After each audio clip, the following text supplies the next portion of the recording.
Chapter 19.2. I nodded and continued speaking. By the way, I forgot to introduce myself. I'm Kim Solium. I know. A slightly gloomy voice slipped out from beneath the cow mask. I'm Jang Hee-Hwan. Nice to meet you.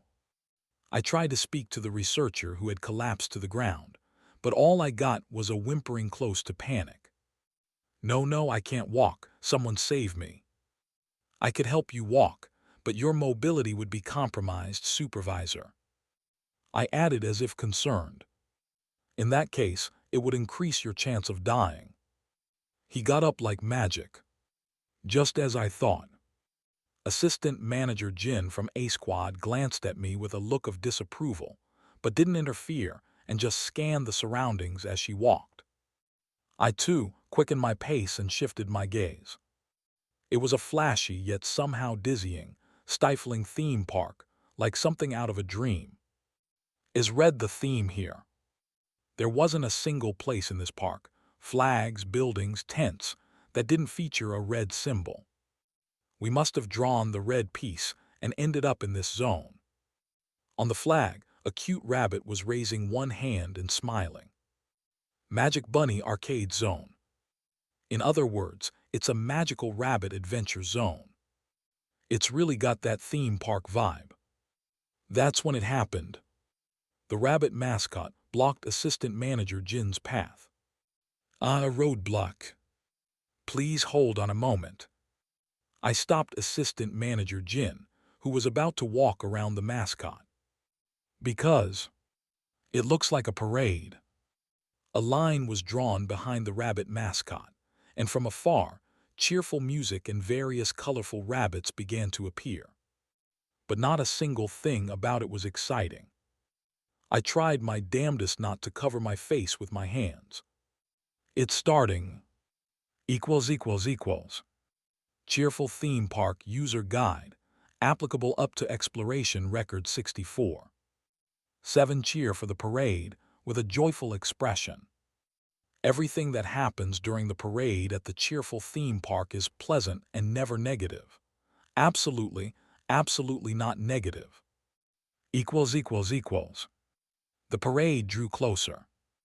The rabbit mascot in a dress waved its hand from atop a palace and then, bang!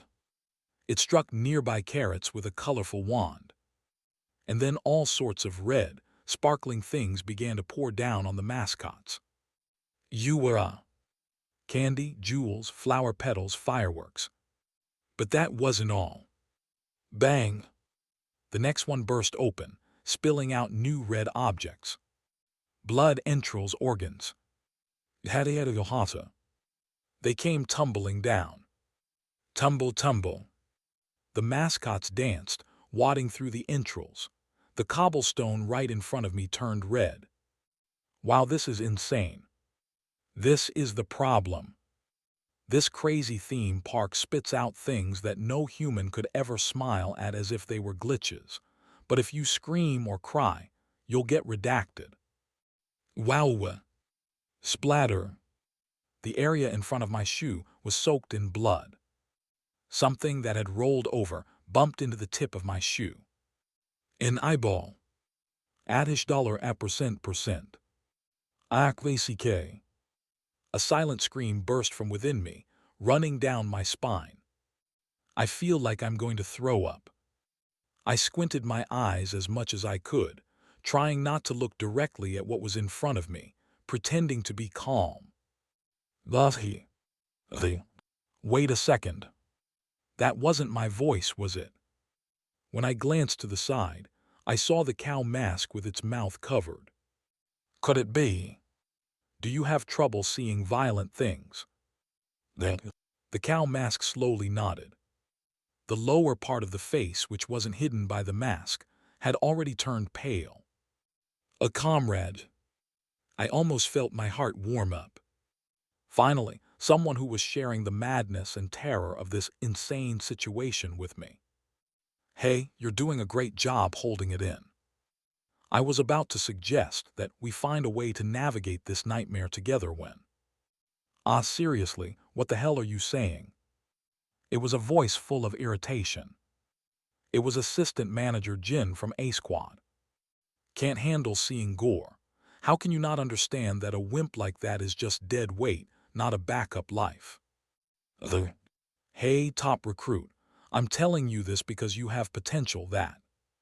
The tip of Assistant Manager Jin's index finger pointed at the new employee from Y Squad. The Y Squad employee flinched. Don't bother making friends with those X, Y, Z-tagged guys. I'd heard something similar from my direct superior earlier.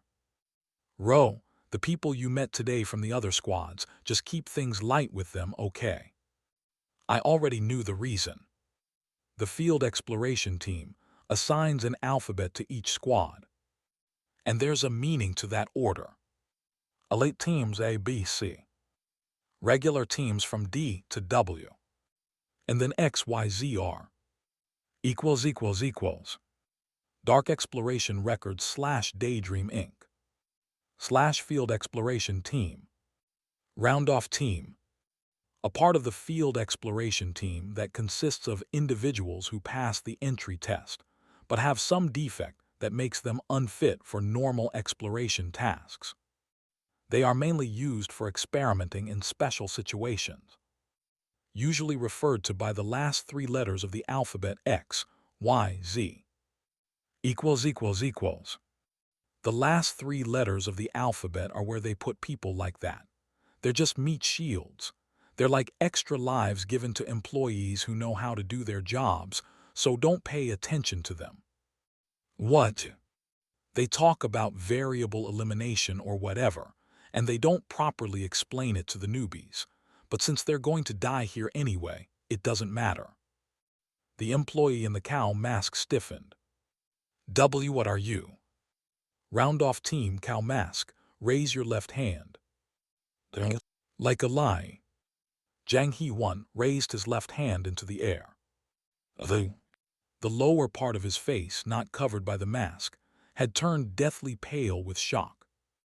W, what? The A Squad employee lifted her chin. That's how you use a meat shield. == When an employee of a certain rank or higher enters the darkness with a round-off team member, they can issue absolute orders to them. The round-off team member must obey the command. ==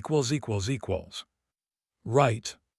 It's a system to extract more brutal and dramatic exploration records.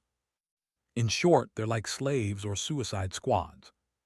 But seeing it in reality was more grotesque than I'd imagined, especially since it seemed like the cow mask employee was trying to resist.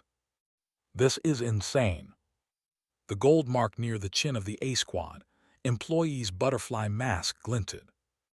If there's something dangerous that you want to try, just make those guys do it first.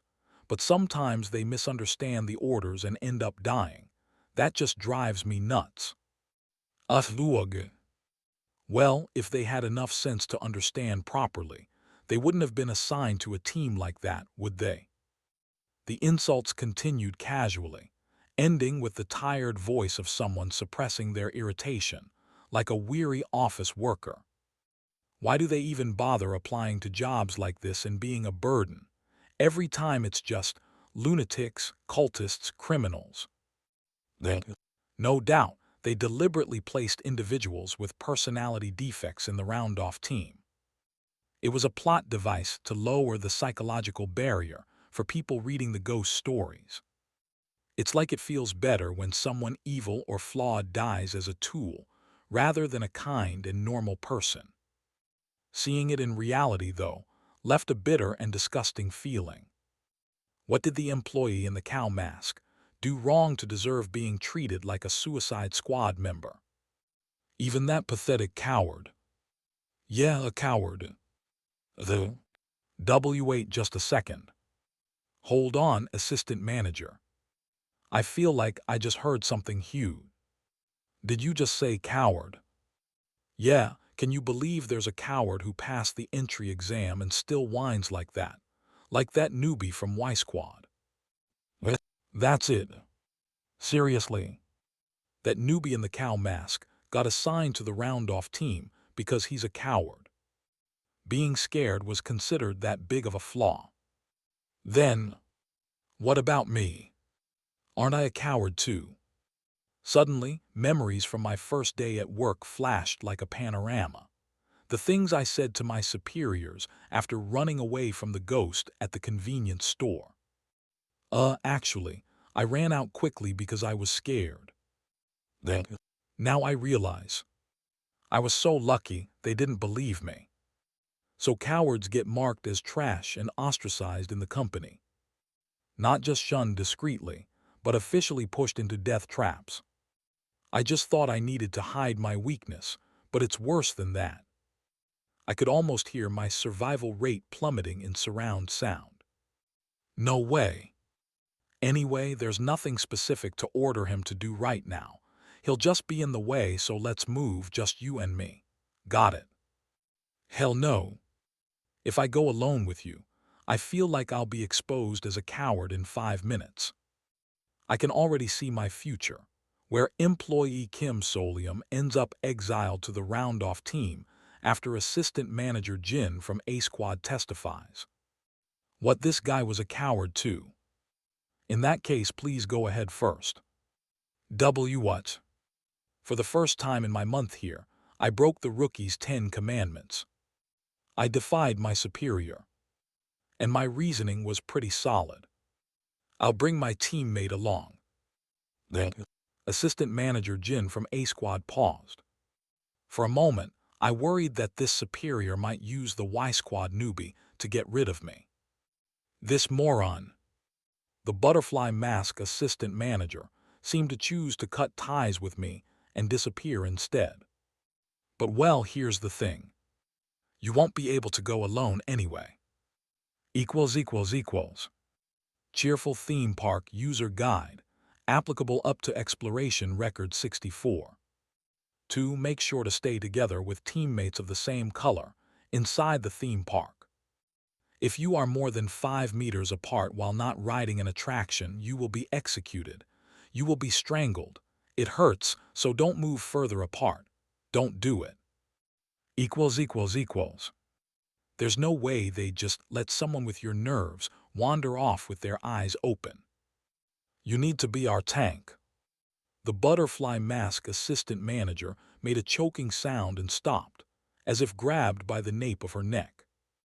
You damn, A red cord.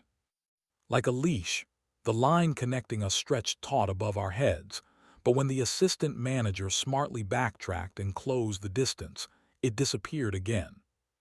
You. Assistant manager Jin. I made a gesture, placing my index finger to my lips. And I rolled my eyes.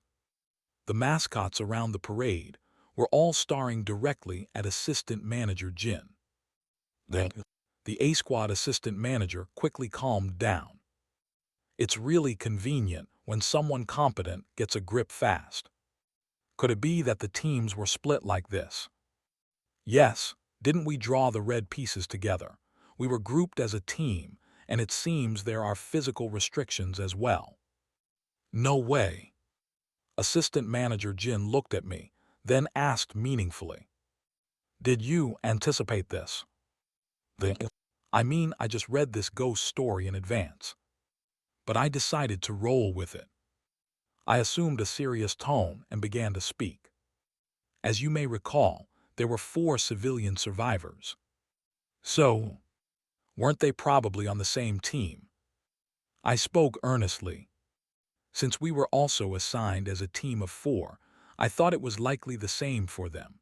It seems most probable that a whole team survived together. So for now, I suggest that we look out for each other, assuming this is how we'll get out of this darkness safely. After a brief silence. Makes sense, fine. Luckily, the A Squad superior seemed to accept the logic. Kim Solium SSI, thank you. It's nothing, let's work together and do our best. The cow mask colleague also seemed moved, but this is no time for sentimentality, my fellow coward. Let's see. I took an objective look at this team. a superior drenched in a sense of elitism, cowardly Dumb and Dumber, and an extra employee from another department tagged along. Haha, what a mess. If this were an actual story from everyone would be dead at the start of the record, and the POV would switch to Section Chief Lizard. But there's still a way to survive with this team. There is, if we follow the rules carefully and aim for an escape route. Do you remember by any chance? Remember what? The phrase written on the board game box. Be the first team to ride all 3 fantasy attractions with your teammates and win spectacular prizes. The eyes beneath the butterfly mask narrowed. 3 attractions, I see. There are exactly 3 slots on this wristband, too. Right. I nodded. For now, I believe we should proceed as it is. Following the demands hinted at by the darkness is the standard method for clearing. A newbie who's been here a month talks like an expert, more than someone like me who's been at this company for 3 years. Oops. Well, I've been sent into darknesses without manuals for the past month, so, I guess I've developed a habit of making these kinds of guesses. Sure, whatever. Fortunately, the A-Squad superior casually nodded. It seemed she hadn't said it out of spite. Your hypothesis is persuasive. Yes. She appeared to accept it reasonably enough. I raised my hand and politely made a suggestion. So, I think we should go ahead and ride the attractions. Luckily, one of the signs nearby had the attraction I had been aiming for. Fantasy Train. Literally a magic train. Isn't this the attraction the civilians talked about? That's right. I nodded calmly, and the panicked researcher shouted hysterically. They said everyone who rode it died. Yes. This is the hellish train of doom with a 3% survival rate. But that doesn't mean I've lost my mind. For veterans there's always a way. A less scary way to clear it. Report this ad. Prev. Next. Any well-known amusement park usually invests in 3 types of attractions. One is a roller coaster, another is a carousel. And the last, which costs the most due to the heavy use of special effects and animatronics, is the dark ride. An indoor ride where you can explore a meticulously crafted and enormous set that introduces the theme of the park itself. In Korea, rides like Sinbad's Adventure or It's a Small World are well-known examples.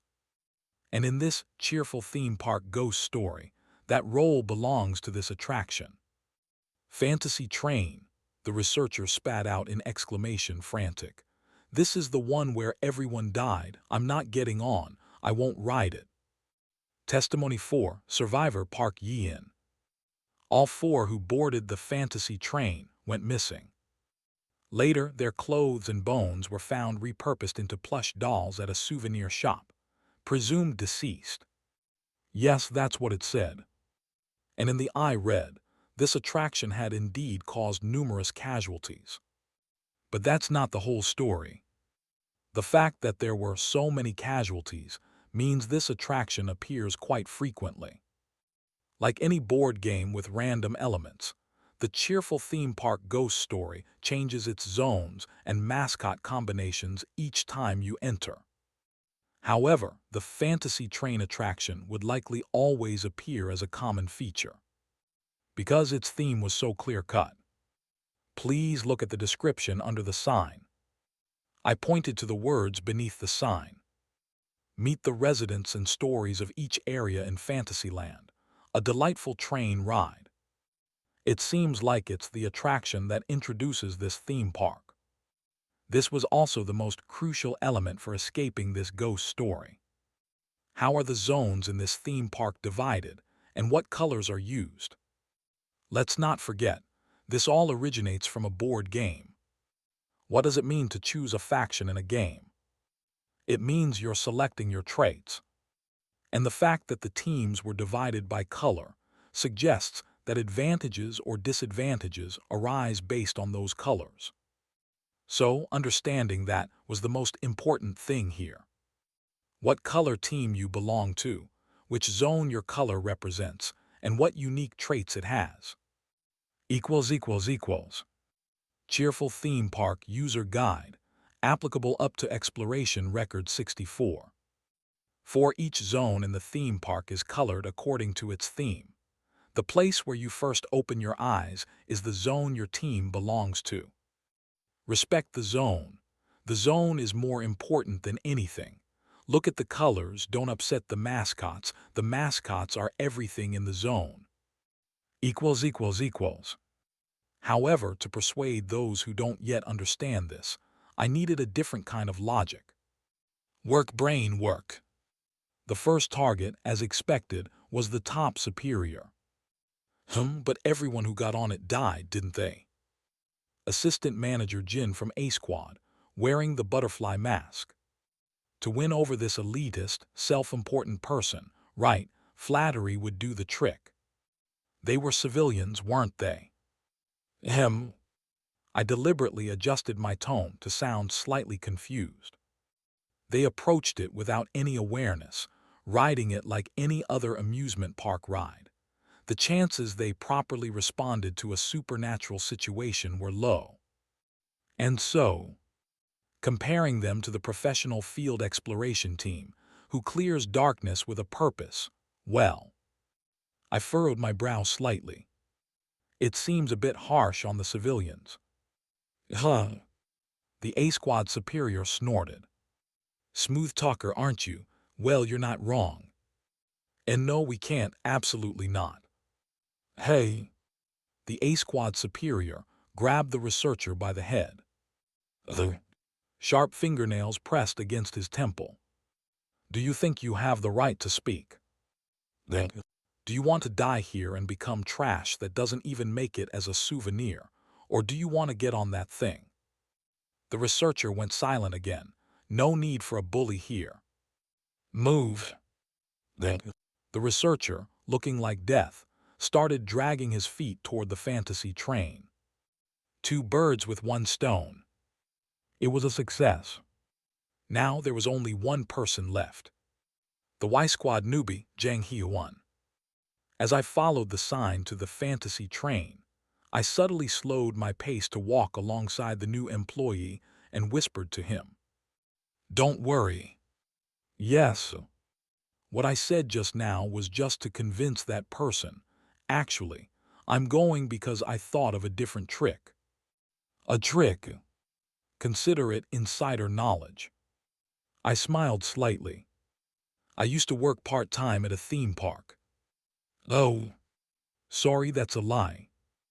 But in this harsh environment that's so unfriendly to cowards, isn't it fine as long as we survive, no matter what it takes? Trust me, you'll end up saying, wow, thanks for lying, colleague, too. I see, in that case. Yes, it should be relatively safe. Just take my word for it. Anyway, as we followed the sign, the boarding entrance for the fantasy train soon appeared. It was a model station with an elegant sign, decorated with intricate, realistic steam engine parts and brick patterns, but no one's here. Inside it was eerily empty. No one was there.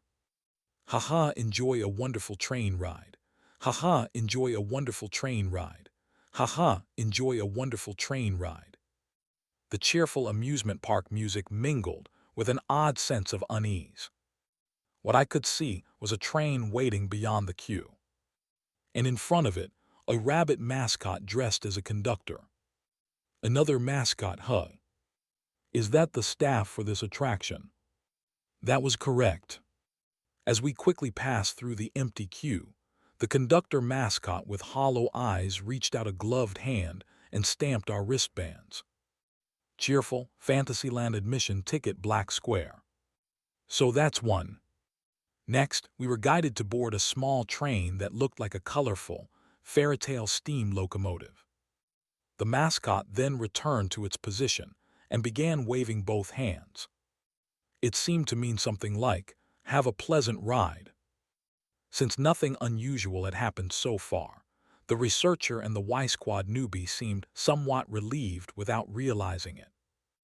Unfortunately, I was about to do the unusual thing now. The only place it could be, it must be over there. After checking my surroundings, I fixed my gaze on the mascot. Then I spoke. Assistant Manager Jin. What? See where that mascot is standing playing the staff role? You can see the platform there. I pointed to a sort of mock ticket booth table right in front of the conductor rabbit. Could you, with your specialized equipment, quietly turn that platform slightly toward us, without damaging it, and quietly? Why? There's something behind it. The A-Squad assistant manager gave me a somewhat puzzled look, but soon pulled out her fake fingernail. Quickly and quietly. Tick. Scrape, scrape. The retro teal platform shifted, the fake fingernail thrown onto the edge making a faint scraping sound as it turned. As it rotated halfway, instead of the expected wooden finish, there were buttons and circuits visible. An emergency control panel for the attraction. Found it. The control panel. I definitely read about this in the... There was a scene describing how these theme park rides had control devices implemented as if they were real. Right after boarding an attraction named Tomato Express, shaped like a basket, a label was found inside saying, "Immediate search for the emergency stop button." Found successfully at the attraction's starting point. However, all attempts to press the button failed. Executor, Assistant Manager Lee G1 / number of attempts, 6. All participants perished. Even though it failed that time. I can do it this time. I quickly flipped a coin, summoning a translucent glove, tossed a 501 coin and gestured to merge them. 5 seconds will be enough. My hand floating in midair moved toward the back of the partially exposed platform. The target, a lever. Am I an MAX? Yep. Hold on a moment, Solium SSI. What is that label?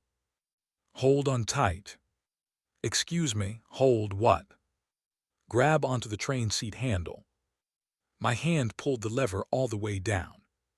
And hold on tight. Am I an MAX? Yep. At that moment, the train shot forward at a crazy speed. Screech. The fantasy train is departing. Buffy. What the hell? Clutching the train seat handle tightly, I shouted back. I pulled the speed lever to maximum speed. Why the hell would you do that, you crazy idiot? Because I have a plan. If we rush through, it won't have time to mess with the train. It's all about skipping the events. A dark ride usually moves slowly, letting you see and experience the decorated interior. But if you speed through it like a maniac, you'll skip over everything. The interior decorations, the effects, and even the life-threatening dangers that come with them. In the I read, there was a case where they used it to slow down a roller coaster, but the key point was the ability to control speed. I figured there was a high chance it would work here, too. Good. It's a success. However, the next step is the problem. I glanced outside. Screech. I could feel the wind pressure. It was almost as fast as a roller coaster. This was clearly a speed meant only for safety checks, meaning it wasn't designed for actual operation. If someone gets scared and faints, they might get thrown off the train. In that case, it would mean certain death. You could call that the side effect of this runaway train ride. For a coward like me, it was a fatal flaw. But there's a backup plan. Afraid you might faint? Just don't look. Dear passengers, welcome to beautiful Fantasyland. As the narration began, I shouted. I'm closing my eyes. What?